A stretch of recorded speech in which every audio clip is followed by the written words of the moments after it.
This is an opinion column. The city of Birmingham began to rip it down Tuesday.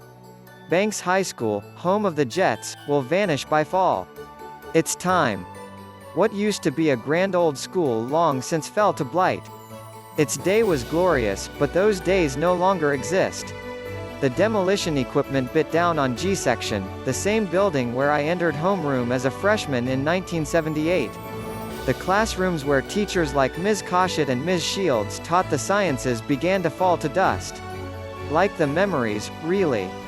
They're somewhere, but wavering in the heat. I tell myself I should be melancholy.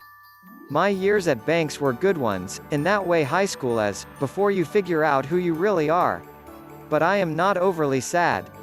Time tears things down and builds them back, as the city hopes developers will do on this spot. I see the ghosts of those who walked the halls. Johnny Musso. Jeff and Gary Rutledge. Jimmy Seidel. They are sports stars that like the school have faded in memories, but the world knew them in their times.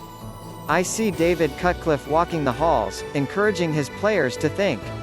I see Shorty White on the sidelines in a game against Woodlawn that brought 42,000 fans to Legion Field.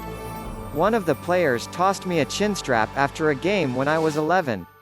I like to tell myself it was Jeff Rutledge, who would go on to have a long career with Alabama and the New York Giants. But in truth I don't know.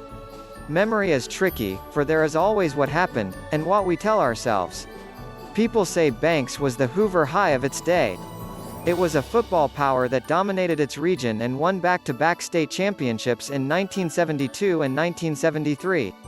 But it wasn't a 2-a-days world. It was a 3-a-days era, and football seemed to dominate all of life. At least mine. I lived for it, at the expense of more important things. So I can't really say whether Banks was a good school, academically. I was not a good student. Teachers like Gene Thornton held me to account, and taught me what I did not know, so I am grateful. But you can't judge an education by grades alone. What Banks High School means to me now is not what it meant then. The loss I mourn is not a building. I grew up in integrated schools, for the most part, in Decatur and in Birmingham. It was what my wife calls the golden age of integration, in Alabama. It was after all the appeals ended and integration first began, but before white flight practically resegregated the schools faster than Brown v. Board of Education had desegregated them in the first place. It was not always peaceful. In the days before I went to Banks, a race riot, as it was called, pitted white students against black. It was ugly. But in my time black and white students got along well, for the most part.